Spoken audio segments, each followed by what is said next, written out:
Anna's point of view. Ilang na ilang ako sa klase ng mga tingin ni Evan habang ginagamot ko ang kanyang mga pasa sa muka. Pagkarating namin sa bahay niya, ay agad niya akong hinila papasok sa silid niya at tinutusang gamutin ang mga sugat niya. Hindi niya pinansin ang nag-aalalang tanong sa kanya ng kanyang tita nang makita ang kanyang hitsura. Mabuti na lamang at wala si Edsel dahil nasa bahay ng mga magulang nila at hindi pa bumabalik mula sa paghahatid kay Gina. Kung nagkataong narito siya at nakitang ganoon ang itsura ng kanyang kuya, ay natitiyak kong hindi niya tatantanan si Evan sa kakatanong.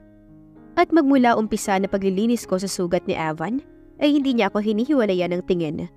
Masyado tuloy akong conscious at hindi makakilos ng maayos. Napabuntong hininga na lamang ako, nang tila walang balak si Evan na alisin sa mukha ko ang kanyang paningin. Kapag patuloy pa rin niya akong tinitigan ng ganito, ay baka muli na namang bumilis ang pintig ng aking puso dahil sa kanya. Imbes na okay na ako ngayon dahil nakakaya ko ng kontrolin ang aking damdamin sa kanya at unti-unti ko siyang binubura sa aking sistema. Ngunit heto na naman siya. Heto na naman ang mga tingin niya na nagpapahiwatig na may nararamdaman siya sa akin. Gayong alam ko namang hindi totoo ang pinapakita niyang ito. Nang hindi na ako makatiisay, mariing idiniin ko ang bulak na may betadine sa kanyang pisngi na may sugat. Ouch! Ang bigat ng kamay mo, Anna. Alam mo ba yun? Hindi napigil ang reklamo ni Evan na iniwas pa ang mukha sa aking kamay. Alam mo rin ba na hindi proper na titigan ng isang lalaki ang isang babae sa ganyang klaseng titig? Pagagaya ko sa kanyang tanong. Pagkatapos ay hinuli ko ang kanyang ulo at muling idiniin sa kanyang sugat ang bulak. Lihim akong napangiti nang magreklamo siya nang muling masaktan. At ano namang klase ng tingin ang ginagawa ko sa'yo? Tanong ni Evan na may bahid ng panunukso ang tinig. Tila bumalik ito sa dating Evan na kilala ko. Yung Evan na madalas akong inaakit. Yung Evan na nagsasabing may gusto siya sa akin. Malayo sa Evan na nagagalit sa akin dahil kumakampi siya sa kanyang tita Sylvia at sa girlfriend niyang namatay, ngunit biglang nabuhay at ngayon ay nagbabalik sa kanyang tabi. Hindi ko tuloy maiwasan ng mainis dahil mukhang pinaglalaroan niya ako, kaya mas dininan ko pa ang pagkakalapat ng bulak sa kanyang sugat. Pagkatapos ay tinapunan ko siya ng masamang tingin.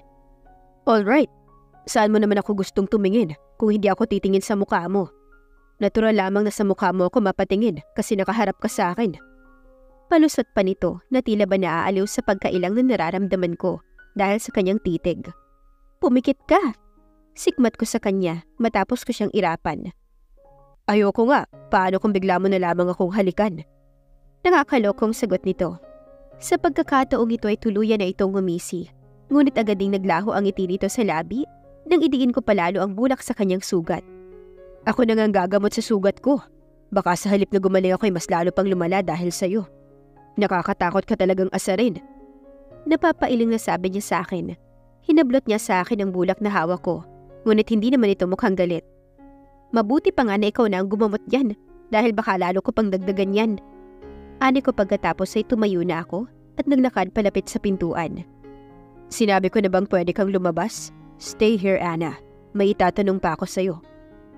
Pigil niya sa tangkakong pagpihit ng seradura ng pinto. Naiinis na pumihit ako at humarap sa kanya, ngunit hindi ako nag-abala pang lumapit. At ano naman ang itatanong mo? Bilisan mo at malalim na ang gabi kaya oras na ng pagtulog. Ano ang ginagawa ninyo ni Dwayne sa restaurant? Tanong ni Evan na biglang sumeryoso ang muka. Tumaas ang kilay ko sa kanyang tanong. Ano pa bang ginagawa namin sa restaurant? Syempre, kumakain. Katulad ng gagawin sana ninyo ni Cassandra kung hindi ka lang nag-best mood. Piloso pong sagot ko sa kanya. I'm serious here, Anna. Ano ang pinag-uusapan nyo at mukhang tuwang-tuwa kayo kanina? Tanong pa nito pagkatapos ay biglang napasimangot. Bumuntong hininga ako ng malalim bago muling nagsalita. Okay, nag-date kami ni Dwayne. Niyaya niya ako magpakasal kami. Ano, masaya ka na ba sa sagot ko? Saglit na hindi nakapagsalita si Evan at napatitig lamang sa mukha ko. Ewan ko kung anong iniisip niya, ngunit wala na akong pakialam pa roon. Mas mabuting isipin niya na may relasyon kami ni Dwayne para hindi niya isipin na may gusto ako sa kanya. So ano ang sagot mo? Did you say yes to his proposal? Mahina ang boses na tanong niya sa akin, na para bang napipilitan lamang siyang itanong sa akin ang bagay na yon. Of course, yes. Dwayne is a good catch. Hangal na lamang siguro ang babaeng tatanggi kapag inalok sila ng kasal ng lalaking katulad ni Dwayne. Walang gatol na sagot ko sa kanya. Hindi ko na hinintay pa kung anong magiging sagot niya dahil mabilis ko nang binuksan ang pintuan para lumabas na sa kanyang silid. Pagkapasok ko sa loob ng aking silid ay agad kong inilatag ang aking katawan sa ibabaw ng kama. Hindi mawala sa aking isipan si Evan. Ano ba talaga ang gusto niyang mangyari? Nagbalik na nga ang girlfriend niyang naging dahilan ng pagiging playboy niya. Pero heto, at nag-flirt na naman sa akin. Talaga bang pumasok na sa kailaliman ng kanyang buto ang pagiging playboy niya? Ano ka ba, Ana? Huwag mo nang isipin ng lalaking yun. Pinapasakit lamang niyang utak mo. Saway sa akin ang isang munting tinig na nanggagaling sa loob ng aking utak. Pabigla akong bumangon sa kama at naglakad papasok sa banyo. Tama ang munting tinig na yon. Hindi ko dapat pang isipin si Evan. Ang trabaho ko na lamang bilang bodyguard niya ang dapat kong isipin at wala ng iba. Nag-quick shower lamang ako pagkatapos ay agad kong tinuyo ang aking buhok. Medyo mainit kasi at parang hindi ako kontento sa electric fan, kaya isang manipis na nighties ang napili kong isuot. Ngunit sinigurado ko munang nakalock ng mabuti ang pintuan ng silid para walang makakita sa akin na ganito ang suot ko. Nang matuyo na ang aking buhok ay saka ako nahiga sa kama. Kahit papaano ay hindi na ako naiinitan. May aircon naman sa aking silid. Ngunit magmula nang dumating si Sylvia, hindi ko na yon ginagamit. Ayoko masabihan ako na nag-feeling may-ari ng bahay at feeling sosyal kapag nalaman niyang gumagamit ako ng aircon. Sa sariling bahay ko lamang ako nagpapasarap ng paggamit ng aircon dahil doon ay tiyak na walang sisita sa akin. Hindi naman nagtagal ay bumigat na ang aking mga talukap hanggang sa tuluyan na akong nakatulog. Nalimpungatan ako dahil sa mahinang pag-click ng pintuan ng aking kwarto. Naramdaman ko ang mahinang paglalakad palapit sa aking kinahihigaan ng isang tao. Hindi ako kumilos sa kama para hindi mahalata ng taong pangahas na pumasok sa aking silid na gising ako. Gusto kong malaman kung ano ang gagawin niya o kung ano ang binabalak niya sa pagpasok sa kwarto ko. Ngunit alerto ang aking pakiramdam dahil baka masamang tao ang nakapasok dito. Pero sa dami ng mga bantay sa labas, ay imposible na mangyatang may makapasok na masamang tao sa loob ng bahay ni Evan. Ayokong mag-jump into conclusion dahil baka matulad lamang sa nangyari sa amin ni Edsel na nagkamali ako. Ngunit ang tanong, ito ay nasa loob ng aking silid, kaya ibang usapan na ito. Dahil ako talaga ang sadya niya, at kung sino man siya ay humanda siya sa akin. Naramdaman kong huminto sa gilid ng kama kung saan ako banda nakahiga, ang yabag ng taong pangahas na pumasok sa loob ng aking silid. Naramdaman kong tinitigan ako ng taong nasa tabi ko, bago dahan-dahan itong kinuha ang unan na nasa aking tabi. Sa ginawa niyang ito ay napagtunto ko na masamang tao ang narito sa loob ng aking silid. At kung sino man siya, ay balak niya akong patayin. Pabigla kong iminulat ang aking mga mata at kasabay ng pagmulat ng aking mata ay ang tangkang pagdakip ng unan sa aking mukha ng taong to. Ngunit mabilis akong nagpagulong papunta sa kabilang side ng kama. Kaya sa unan ko tumama ang unan na ipantatakip sana niya sa aking mukha. Kasabay ng pagharap ko sa taong nakasuot ng itim na bonnet, ay isang malakas na suntok ang pinakawalan ko sa kanyang tagiliran. Natumba sa sahigang nakabonet na pangahas, kaya sinamantala ko ang pagkakataong yun para makabangon at makababa sa kama. Mabilis nakabangon ang pangahas na intruder at humugot ng isang patali mula sa baywang nito. Ngunit agad kong tinadyakan ng kamay niyang may hawak na kutsilyo. Tumilapon sa ibabaw ng aking kama ang kutsilyong hawak niya. Pagkatapos ay sunundan ko pa ng isang tadyak sa kanyang dibdib. Tumilapon siya papunta sa sulok ng kwarto at hindi agad nakatayo. Dali-dali ko siyang nilapitan para alisin ang kanyang bonnet. Ngunit sinalubong ang mukha ko ng kanyang paa. Mabuti na lang at nagawa kong maiharang ang isa kong braso sa aking mukha. Kaya hindi sa mismong mukha ko tumama ang sipa niya, kundi sa aking braso lamang. Natumba ako sa sahig. Pagkatapos ay mabilis niya akong dinaluhong at sinakal na mahigpit sa leeg. Sobrang higpit ng pagkakasakal niya sa aking leeg at hindi ako makahinga. Ngunit hindi ako papayag na sa mga kamay niya magwawakas ang buhay ko. Hindi sa isang taong hindi ko kilala ang makakatalo sa ilang taong training ko sa pagiging pulis. Dahil hindi ko maalis ang kamay niyang nakahawak sa aking leeg, kaya ginamit ko ang dalawa kong binti at ipinalibot ko sa kanyang leeg. Pagkatapos ay hinila ko ang leeg niya pababa. Mabuti na lamang at flexible ang katawan ko, kaya nagawa ko maipalibot sa leeg niya ang aking mga binti. Sa ginawa ko ay nabitawan niya ang aking leeg. Mabilis akong bubangon para magkalapit ang aming posisyon at siya naman ang mapunta sa ilalim ko. Pilit kong hinihila ang suot niyang bonnet, ngunit talagang ayaw niyang makita ko ang mukha niya. Bigla niyang hinila ng mahigpit ang aking buhok Pagkatapos ay sinabayan ng malakas na suntok ang aking tagiliran. Dahil sa ginawa niya ay lumuwag ang pagkakakapit ng aking mga binti sa kanyang leeg na sinamantala naman niya. Pilit niyang ibinuka ang aking mga binti. Pagkatapos ay itinulak niya ng malakas ang aking mga paa. Kaya bigla akong tumambling at gumulong. Sinamantala niya ulit ang aking sitwasyon at mabilis siyang tumayo pagkatapos ay tumakbo palabas ng aking silid. Ngunit hindi ko siya hinayaang makalabas sa silid ko. Nakahigang pinatid ko ang paa niya kaya bigla siyang nadapa bago pa man siya makarating sa pintuan. Nauna akong makatayo sa kanya at nang akmang tatayo na siya ay malakas ko siyang sinipa sa likuran.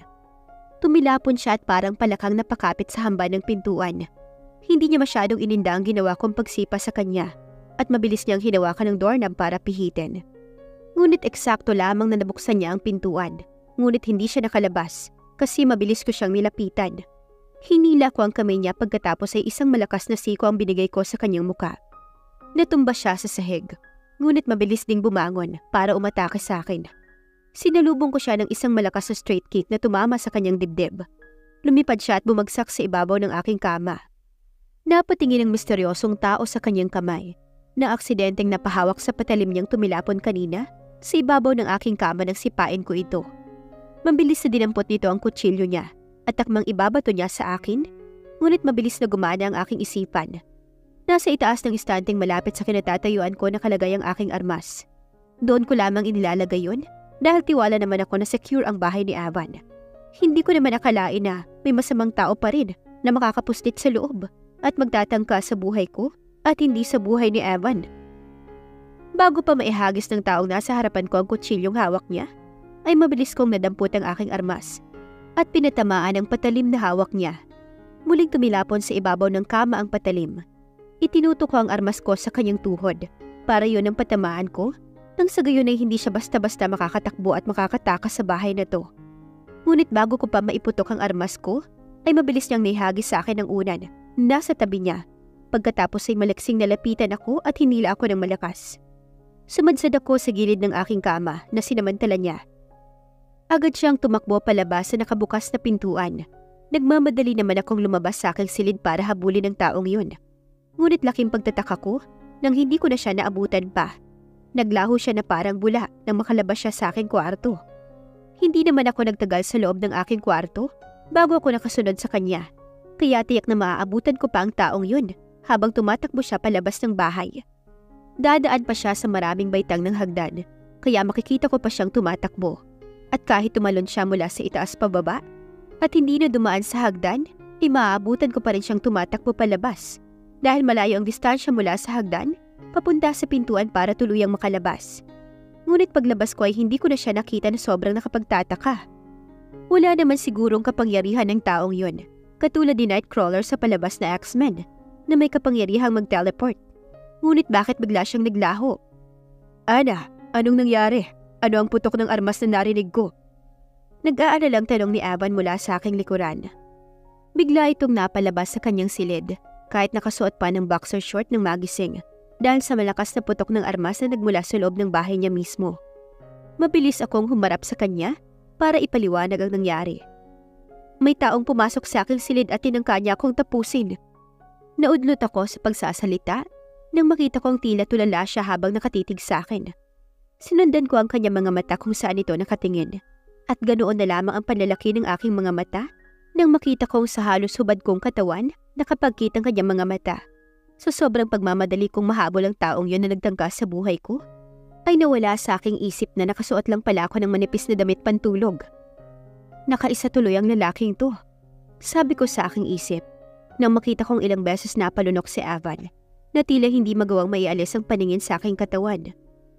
Ano ang putok na yun?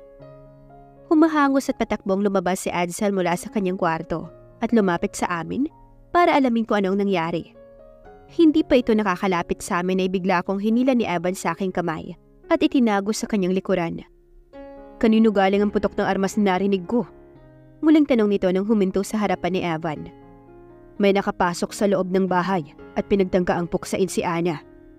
Mabilis na sagot ni Evan sa nakababatang kapatid. What?